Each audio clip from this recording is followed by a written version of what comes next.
इस वक्त एक बड़ी खबर आ रही है सूत्रों के हवाले से। उत्तर प्रदेश में प्रधानमंत्री नरेंद्र मोदी 6 अप्रैल को सहारनपुर में चुनावी रैली करेंगे। 6 अप्रैल की शाम को प्रधानमंत्री नरेंद्र मोदी गाजियाबाद में एक रोड शो भी कर सकते हैं, ये इस वक्त की बड़ी खबर है। 9 अप्रैल को प्रधानमंत्री मोदी पीलीभीत में चुनावी रैली करेंगे और 16 अप्रैल को मुरादाबाद में प्रधानमंत्री मोदी की चुनावी रैली हो सकती है, क्योंकि पश्चिमी यूपी में ही पहले दूसरे चरण के चुनाव होने हैं। 19 अप्रैल को पहले चरण का मतदान है और उसके बाद फिर आगे चलकर दूसरे चरण का मतदान आएगा। तो उन तमाम जो जानकारियां सामने आ रही हैं सूत्रों के हवाले से, वो ये निकलकर सामने आ रही है कि प्रधानमंत्री नरेंद्र मोदी के कई चुनावी दौरे उत्तर प्रदेश में जो प्रस्तावित हैं उनकी जानकारी सामने आ रही है। और सूत्रों ने बताया है प्रधानमंत्री नरेंद्र मोदी सहारनपुर में रैली कर सकते हैं, मुरादाबाद में कर सकते हैं, पीलीभीत में कर सकते हैं, गाजियाबाद में रोड शो कर सकते हैं। तो एक बार फिर से, क्योंकि मेरठ में आज प्रधानमंत्री नरेंद्र मोदी थे, पश्चिमी उत्तर प्रदेश के मेरठ सीट पर दूसरे चरण में मतदान होना है। और इसके अलावा क्योंकि प्रधानमंत्री मोदी जब मेरठ में थे, इसके साथ पहले चरण की जिन 4 और सीटों पर वोटिंग होना है, 8 सीटों के साथ साथ वहां के प्रत्याशी भी प्रधानमंत्री नरेंद्र मोदी के साथ मेरठ के मंच पर थे। तो दूसरे चरण में वेस्ट यूपी के किन सीटों पर वोट डाले जाएंगे, इसकी जानकारी आपको दे देते हैं। अमरोहा, मेरठ, बागपत, गाजियाबाद, गौतम बुद्ध नगर, बुलंदशहर, अलीगढ़, मथुरा, ये दूसरे चरण में यहां पर मतदान होगा। इसके अलावा पहले चरण में 8 सीटों पर पश्चिमी यूपी के मतदान होना है। अब समझिए कि मेरठ सीट आखिरकार खास क्यों है। लोकसभा सीट पर त्रिकोणीय मुकाबला यहां पर दिखाई पड़ता है। बीजेपी से अरुण गोविल यहां उम्मीदवार हैं। समाजवादी पार्टी ने भानु प्रताप सिंह को अपना उम्मीदवार बनाया है, जबकि बीएसपी ने देवव्रत त्यागी को चुनावी अखाड़े में उतारा है। किंग मेकर की भूमिका में मेरठ में जाट वोट माना जाता है। 400 पार के लिए मिशन 80 जरूरी है। अब समझिए पश्चिमी उत्तर प्रदेश में 2019 के लोकसभा चुनाव में किसे कितनी सीटें मिली थी। बीजेपी ने पश्चिमी उत्तर प्रदेश में 21 लोकसभा सीटों पर जीत हासिल की थी 2019 के लोकसभा चुनाव में, जबकि बहुजन समाज पार्टी ने 4 सीटों पर जीत हासिल की थी और समाजवादी पार्टी ने भी 4 सीटों पर जीत हासिल की थी। और 2019 में सपा बसपा का गठबंधन भी लोकसभा चुनाव में था। हमारे साथ रविंद्र लगातार जुड़े हुए हैं।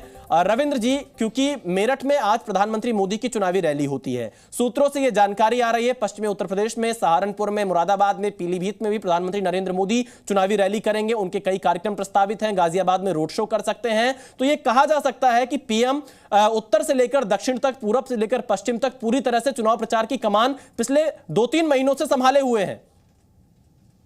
बिल्कुल, देखिए पिछले अगर देखा जाए तो जनवरी से लेकर चुनाव की घोषणा होने से पहले तक प्रधानमंत्री 18 से 20 राज्यों तक दौरा कर चुके थे, जहां पर सैकड़ों की संख्या में उन्होंने रैली और रोड शो किए, जहां पर सार्वजनिक कार्यक्रम भी हुए, सरकारी कार्यक्रम भी हुए। उसके बाद बीजेपी ने एक लंबा चौड़ा प्रोग्राम बनाया है, जिसमें चुनाव के अंतिम पड़ाव तक 150 करीब रैलियां होंगी और रोड शो होंगे।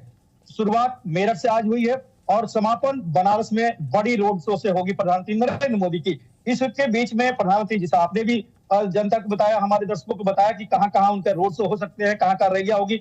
यही नहीं, गृह मंत्री अमित शाह भी मुजफ्फरनगर में रैली करेंगे, रोड शो करने वाले। पार्टी बीजेपी अध्यक्ष जेपी नड्डा उत्तराखंड में जा रहे हैं, कई जगह करेंगे, वहां पर प्रधानमंत्री के भी है। रुद्रपुर में प्रधानमंत्री जाएंगे। तो कहीं ना कहीं प्रधानमंत्री के लगातार रैलियां हो रही है। 3 तारीख को प्रधानमंत्री बंगाल में भी चुनाव प्रचार करने जा रहे हैं। तो जहां जहां फर्स्ट फेज का चुनाव है, वहां बीजेपी रणनीतिक तौर पर प्रधानमंत्री नरेंद्र मोदी, गृह मंत्री अमित शाह को पूरी तरह से उतार देती है, चाहे वो रैली के जरिए या रोड शो के जरिए। आपने देखा कि गृह मंत्री अमित शाह का आज ही सीकर में रोड शो भी था, प्रधानमंत्री के मेरठ में रैली थी। तो कहीं ना कहीं ये पूरी तरह से रणनीति ऐसे बनाया गया कि फर्स्ट पेज के मैक्सिमम सीटों पर प्रधानमंत्री और गृह मंत्री का दौरा हो जाए या रोड शो हो जाए, और उसी रणनीति के तहत लगातार उनके दौरे को नियोजित किया जा रहा है। और ये लगातार चलता रहेगा, हर राज्य में हर पेज में अलग अलग समय पर प्रधानमंत्री की रैलियां होते रहेगी, रोड शो होते रहेगा। और जैसा कि मैंने कहा, मेरठ से 2014, 2019, 2024 की शुरुआत की, समापन बनारस में 2014 में भी किए थे, 2019 में भी, और 2024 के लोकसभा चुनाव का भी समापन। रविंद्र जी, अगर हम 2019 के लोकसभा चुनाव के नतीजों को देखें तो पश्चिमी उत्तर प्रदेश की 29 लोकसभा सीटों में से 8 सीटों पर बीजेपी चुनाव हार गई थी,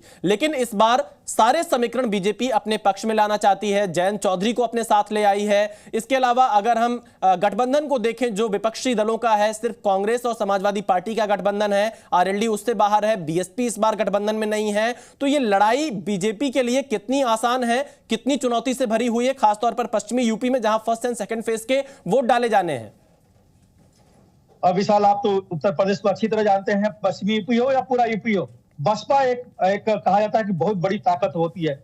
ऐसे में बसपा अकेले चुनाव लड़ रही है, उसके उम्मीदवार हैं, उसका अपना वोट बैंक है। जो वोट बैंक अलग एक साथ लड़ती है तब भी उसका वोट शिफ्ट होता है, अकेले चुनाव लड़ेगी तब भी उसका मैक्सिमम वोट उसके पाले में आता है। तो ये बीजेपी की कहीं ना कहीं रणनीति भी है कि बसपा अलग है, समाजवादी पार्टी कांग्रेस का कोई वजूद नहीं है। ऐसे में जाट वोटरों को अपने पाले में लाने के लिए जयंत चौधरी से जो गठबंधन किया गया, तो पार्टी की रणनीति यही है कि जो 80 सीटों का टारगेट रखा गया, 75 प्लस एक लक्ष्य रखा गया, उसमें पश्चिमी यूपी के मैक्सिमम सीटें, एक भी सीट लूज नहीं करना। और इसलिए ये माइक्रो मैनेजमेंट भी किया गया है, जातिगत समीकरण भी रखा गया, सामुदायिक समीकरण भी रखा गया। और योगी का जो आज आपने उन्होंने देखा कि योगी आदित्यनाथ ने, सीएम ने भी कहा कि कर्फ्यू चाहिए या फिर कांवड़ यात्रा, यानी लोगों का संदेश साफ है, लॉ एंड ऑर्डर, जातीय समीकरण, प्रधानमंत्री की गारंटी, प्रधानमंत्री का चेहरा और अमित शाह का रणनीति और रोड शो। इसके जरिए पूरे पश्चिमी यूपी में हर सीट पर कमल को खिलाना या फिर एनडीए के जीत सुनिश्चित करना, यही रणनीति है बीजेपी की और यही रणनीति है प्रधानमंत्री रविंद्र जी। एक तस्वीर हमने और भी यहां पर देखी आज प्रधानमंत्री मोदी के मंच पर, जैसा आपने जिक्र किया, हरियाणा के मुख्यमंत्री को बुलाया गया क्योंकि पश्चिमी उत्तर प्रदेश में खासतौर पर जो सैनी वोट है उसकी संख्या काफी ज्यादा है और वो लगभग सभी सीटों पर उनका बहुत अच्छा खासा प्रभाव माना जाता है। दूसरी एक खास तस्वीर हमें प्रधानमंत्री मोदी के मंच पर यह दिखाई दी कि जिन नेताओं का टिकट कटा वो भी मंच पर बहुत सम्मान के साथ उनको बिठाया गया, चाहे राजेंद्र अग्रवाल हो या बागपत से सत्यपाल सिंह हो या और भी नाम हो। तो ये अनुशासन और ये जो तमाम चीजें हैं ये बीजेपी में ही संभव क्यों दिखाई देती है? क्योंकि और दलों में हम देखते हैं तो तुरंत बयानबाजी शुरू हो जाती है, पार्टी छोड़कर लोग चले जाते हैं, पर यह अनुशासन यहां पर दिखाई दे रहा है और वो सम्मान उन नेताओं को मिला है। बिल्कुल बिल्कुल, देखिए जिनको टिकट नहीं देना है और जो वरिष्ठ है चाहे जनरल वीके सिंह, उनसे पहले ही उनसे लिखवा लिया गया सार्वजनिक तौर पर कि वो चुनाव नहीं लड़ना चाहता है, कानपुर से सत्यदेव पचौरी को। इसी तरह अश्विनी जो उनका टिकट कटा तो उनको बुलाकर, अश्विनी चौबे को बिहार के, उनको बुलाकर उनसे बात की गई और पार्टी आला कमान ने उनको आश्वस्त किया। यही नहीं, आप पशुपति पारस को देखिए, बहुत नाराज थे, उन्होंने अपना बायो से भी मोदी का परिवार हटा लिया था, मिलकर फिर बात किए और आज वो कह रहे कि हम बिहार में 40 की 40 सीट हम जिताने की पूरी कोशिश करेंगे। ये बीजेपी की अपनी रणनीति होती है, किसी को नाराज नहीं करना। जो नाराज है गृह मंत्री अमित शाह खुद उससे बात करते हैं और इसलिए मंच पर आपने जिनका जिक्र किया वो सभी मौजूद थे। और नायब सिंह सैनी को बुलाने के पीछे भी आप बिल्कुल वजह कि ओबीसी है, जयंत चौधरी के साथ अगर हुए तो जाट समुदाय को एक संदेश हरियाणा में भी जाता है, जहां बीजेपी 10 की 10 सीटें जीतने का लक्ष्य रखे हुए है, वहां पर मनोहर खट्टर की जगह पर नया वहां समीकरण बना है, जेजेपी अलग है। तो ये मिलीजुली एक मेरठ की रैली थी जो पश्चिमी यूपी और हरियाणा के। बिल्कुल रविंद्र जी, आपने पूरे विस्तार से जानकारी दी, बहुत शुक्रिया, आप हमारे साथ जुड़े। जी न्यूज़।